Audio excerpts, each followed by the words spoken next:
Snow. Endless snow. That's what I remember first. It blanketed the Ardennes in silence, a white stillness that hid the terror beneath.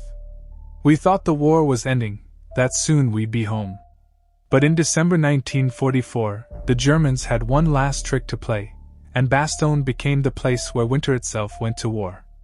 Our unit, the 101st Airborne Division, had been resting in France when the call came. Reports spoke of a massive German breakthrough, tanks, artillery, entire divisions surging west through the snow-covered forest.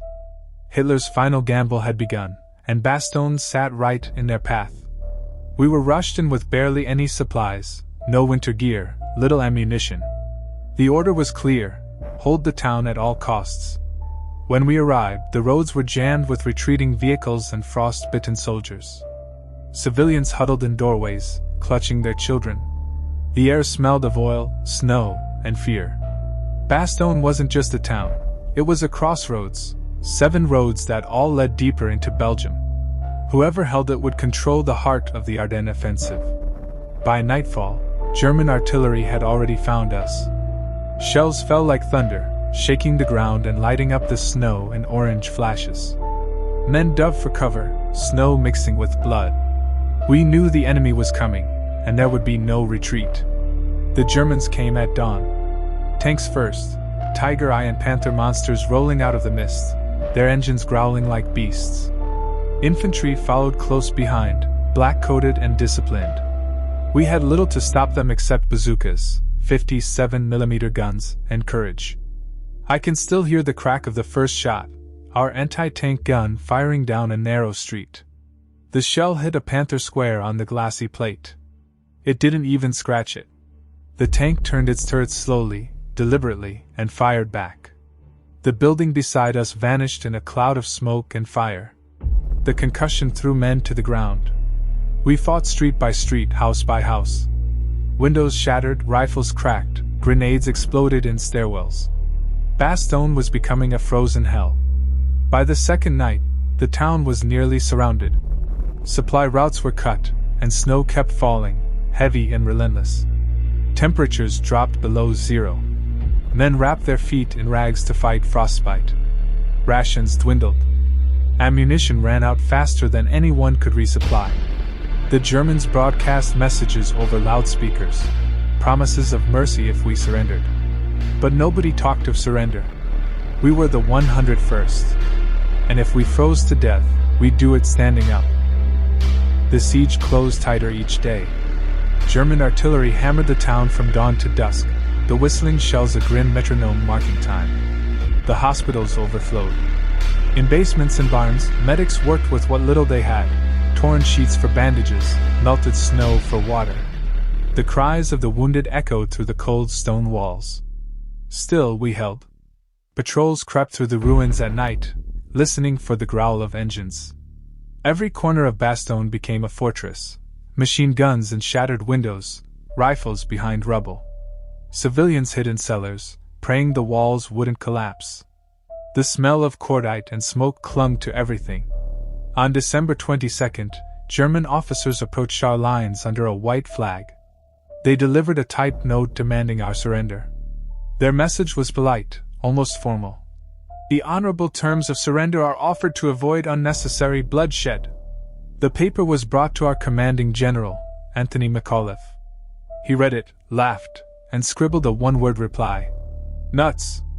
That single word spread through the town like fire. Men who hadn't smiled in days laughed out loud. It wasn't just defiance, it was belief. We weren't beaten. We weren't even close. Christmas came to Bastogne wrapped in fire and snow. There were no songs, no warmth, just the distant rumble of tanks and the crack of rifles. But in the darkest hours, something changed. The weather began to break. When the clouds finally lifted, we looked up and saw them, Allied aircraft, hundreds of them, glinting silver against the blue. C-47s dropped supplies by parachute, food, ammunition, medical kits. Men cheered like mad. Some cried. The air we hadn't seen in days was suddenly ours again. Soon after, the real hammer fell from above. Thunderbolts and Mustangs swooped down on German columns around the town. The snow flashed with explosions. Tanks that had cornered us were now burning. The sky itself had joined our side. But the battle wasn't over. The Germans attacked again, desperate to crush the pocket before reinforcements arrived. They came in waves, firing blindly through the smoke. Our lines bent but never broke. "Hold the line!" someone yelled, his voice raw from the cold. And we did. We always did. Then, on December 26th, the sound we'd been praying for, the deep, rolling thunder of engines from the south. Patton's Third Army was coming. Through the snow and smoke, their Shermans appeared, guns blazing, cutting through the German ring like a knife. The men of Bastogne, filthy, frost-bitten, hollow-eyed, climbed out of their foxholes to greet them. "Merry Christmas!" someone shouted. For the first time in weeks, we laughed without fear. Patton's arrival didn't end the battle instantly, but it broke the siege. The Germans withdrew slowly, leaving behind wrecked armor and frozen bodies.